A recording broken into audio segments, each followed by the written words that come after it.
El inicio de un nuevo siglo trajo consigo un aumento de la criminalidad de nuestro país, que lejos de los buenos augurios de la ciudadanía por vivir en un lugar mejor, nos fuimos sumiendo en una oscuridad que tuvo como punta de lanza a los secuestros. Este es el caso del secuestro de María Edith Bordón de Bernardi.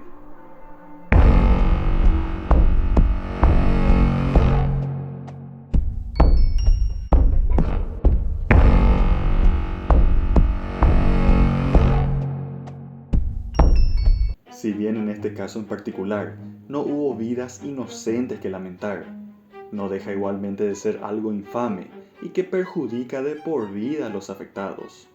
Amén de todo un pueblo que debía andar con los ojos en la espalda por el miedo a ser un objetivo de personas malintencionadas. El 16 de noviembre del año 2001, María Edith Bordón de Bernardi fue secuestrada en Asunción y mantenida 64 días en cautiverio, hasta ser liberada el 19 de enero del 2002. Ese hecho se consideró como el inicio de la industria del secuestro y marcó en escena la aparición de un grupo armado que luego se llamaría Ejército del Pueblo Paraguayo, por sus siglas EPP. María Edith, apodada Nica, acostumbraba a caminar por las mañanas en el parque Ñuguazú, y aquel día no fue la excepción. Antes pasó a buscar a su amiga, Elizabeth Ganter.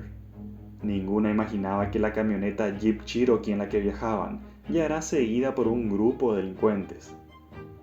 Tras cumplir con su rutina, alrededor de las 9:15 de la mañana, Nica y su amiga fueron hasta uno de los estacionamientos del parque. La conversación de amigas se vio abruptamente interrumpida por 3 sujetos armados, quienes de forma violenta subieron a María Edith a su propia camioneta. La amiga, en cambio, fue empujada por uno de los secuestradores antes de emprender la huida.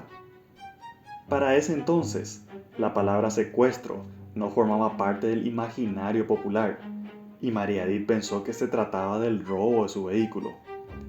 Elizabeth Ganter, que para su suerte no estaba en los planes de los secuestradores, no perdió el tiempo y dio aviso al esposo de Nica, el ingeniero Antonio de Bernardi, quien automáticamente movió sus influencias para que se iniciara la búsqueda. Apenas pasaron pocas horas del secuestro, cuando la fiscal Rosa Noguera ya había realizado unos 20 allanamientos y la Policía Nacional efectuaba sobrevuelos de helicóptero por las inmediaciones de Ñuguazú. La influencia del apellido de Bernardi se hacía sentir.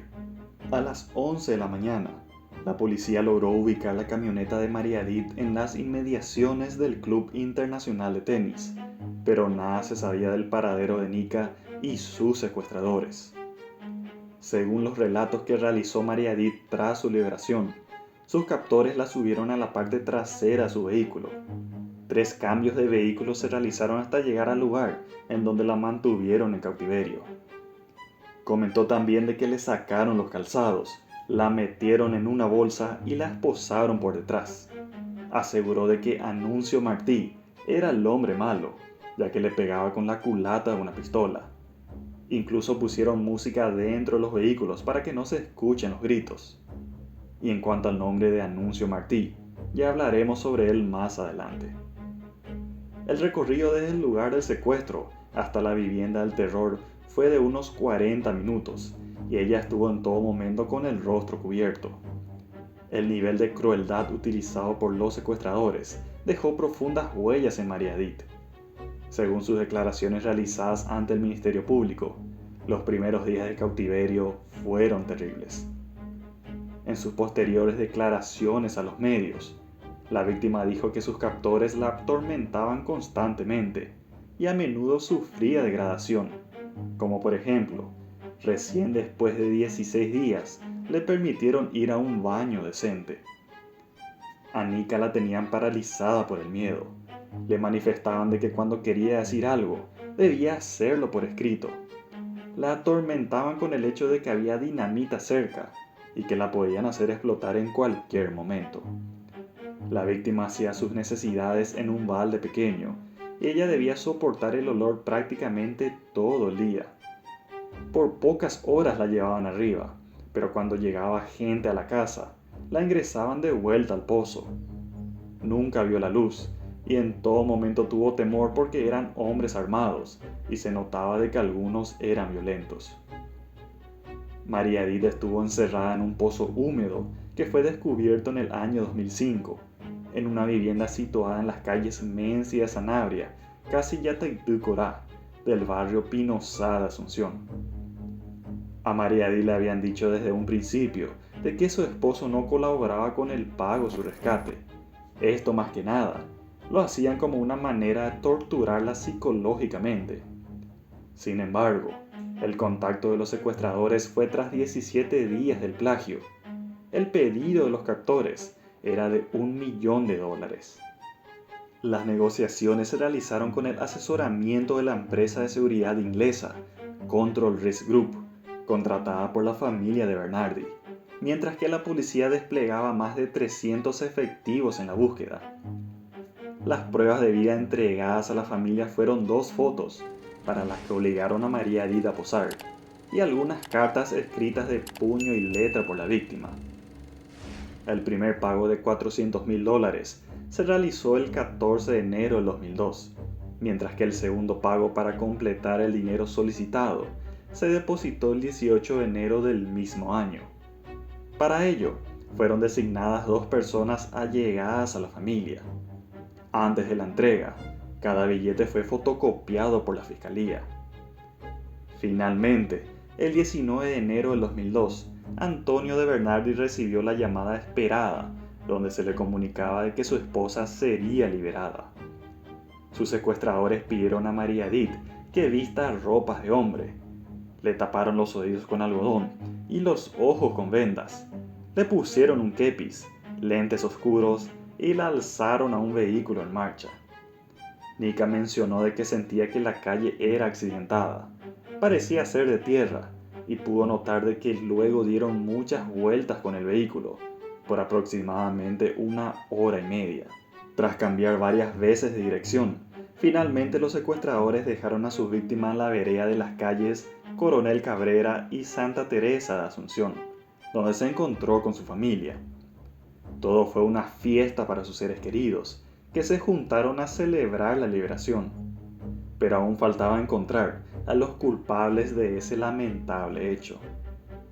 El entonces fiscal general del estado, Óscar Germán Latorre, recuerda que la noticia del secuestro obligó al Ministerio Público a llevar adelante profundos cambios en sus delineamientos para la investigación, ya que cuando se recibió la noticia estaban en presencia de un hecho punible desconocido y no tenían la menor idea de las pautas que requería la investigación. Eso los obligó a reestructurar el equipo de fiscales, que antes era uno inexperto. Según Latorre, a partir del secuestro de Nika y con el asesoramiento colombiano, se inició un aprendizaje y se establecieron nuevas pautas en la investigación.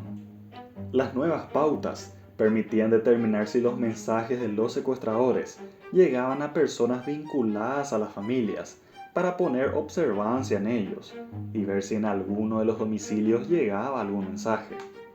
Se guiaron en principio por el hecho de que siempre se dice de que en todo secuestro hay un familiar involucrado. Latorre relató que en coincidencia con la vigilancia de los domicilios de los allegados a la familia, aparecía Marcos Álvarez, quien se presentó como un referente del movimiento de izquierda Patria Libre, quien les dijo de que Juan Arrón, Anuncio Martí y Víctor Colmán aparecieron en su domicilio con una bolsa llena de dinero. Ellos le pidieron que les guarde esa bolsa y en tono de broma les preguntó si no era el dinero del secuestro. Eran como $350.000. Marcos Álvarez contactó con la fiscalía y cuando se examinó el dinero se constató de que coincidían con las fotocopias del dinero que Antonio de Bernardi entregó a los secuestradores como pago por la liberación. Germán Latorre dijo que el encargado de la vigilancia de la casa de Juan Arrón informó de que éste salió de su casa y casualmente, poco tiempo después, apareció un nuevo mensaje de los secuestradores, así que las evidencias eran irrebatibles. El Ministerio Público entendió que efectivamente había un grupo político que había introducido el sistema de secuestro para obtener dinero y financiar su lucha contra el poder gobernante. Tras su declaración y por recomendación de la Fiscalía, Marcos Álvarez desapareció y esto coincidió con que Juana Rom desapareció también de la escena. Días después, Rom y Martí aparecen en la casa donde dicen que fueron privados de su libertad y torturados cruelmente. Ambos denunciaron de que fueron detenidos por agentes estatales, quienes aparentemente los interrogaron sobre sus actividades políticas y los presionaron para que se declararan culpables del secuestro de María Edith Bordón de Bernardi. Aunque todo parecía montado por ambos para despistar a los investigadores y mostrarse como las víctimas de algo que supuestamente no hicieron.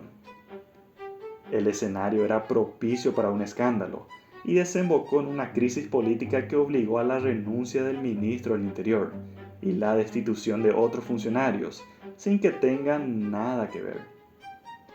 Una vez que llegaron algunos informes desde Colombia, se tuvo acceso a correos entre Juana Rom y referentes de las Fuerzas Revolucionarias de Colombia, por sus siglas FARC. Esos correos del año 1999 revelan cuando Rom contacta con ellos para proponerles el negocio del secuestro. Se evidencian los contactos con los ex líderes de las extintas FARC, Rodrigo Granda y Raúl Reyes, el financiamiento de la guerrilla colombiana para concretar el secuestro y el monto que recibieron los colombianos por el asesoramiento para el secuestro de María Edith. La Torre señaló además que cuando la actual líder del EPP, Carmen Villalba, fue detenida en Sanguinacue, San Pedro, en julio del 2003, fueron incautadas evidencias que tenían documentos encriptados, entre ellos el manual de secuestros y el inventario de un arsenal de armas que nunca se ubicó.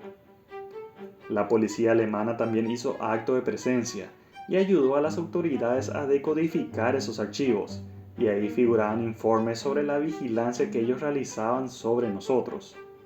Solo ahí se pudo comprender de que no se trataba de un secuestro nada más, sino de que había toda una estructura organizada y estaban varios pasos por delante de nuestras autoridades. María Edith pudo reconocer a Carmen Villalba y a Alcides Oviedo, cabezas del EPP, como personas que tuvieron participación activa durante su secuestro. Pocas horas después de la liberación de María Edith, aparecieron las órdenes de captura contra los primeros identificados como partícipes del secuestro. ¿Y quiénes fueron los condenados por todo esto? José Tomás Rosa, su esposa Nidia Espínola y de los Santos Saldívar fueron los primeros condenados por el caso. José Tomás fue asesinado en enero de 2011. Por su parte, Alcides Osmar Oviedo Brites, Carmen María Villalba Ayala y Aldo Damián Mesa Martínez fueron condenados a 18 años de prisión. Sin embargo, siguen prófugos Juana Rom, Anuncio Martí y Víctor Colmán, quienes actualmente están refugiados en Finlandia. Los prófugos hace unos años denunciaron al Estado paraguayo ante la Corte Interamericana de Derechos Humanos, órgano judicial autónomo de la Organización de los Estados Americanos, por supuesta tortura. En tanto, el organismo internacional falló rotundamente a favor del Estado, ya que no había fundamentos en las palabras dichas por esas infames personas. Tras la liberación de María Edith, la familia acusó de cómplice a Marina Rom, hermana de Juana Rom. La mujer estaba casada con Guillermo de Bernardi, hermano del empresario, aunque no se encontraron pruebas de que esto haya sido así realmente.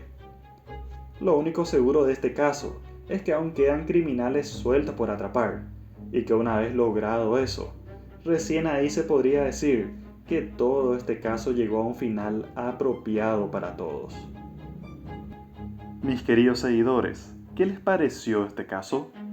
Si ya habías oído hablar de él, tienes más información que no salieron en los diarios, conociste personalmente a las personas implicadas o vives en el barrio en cuestión, por favor, házmelo saber en los comentarios para así conocer más datos sobre este caso y poder informarnos todos.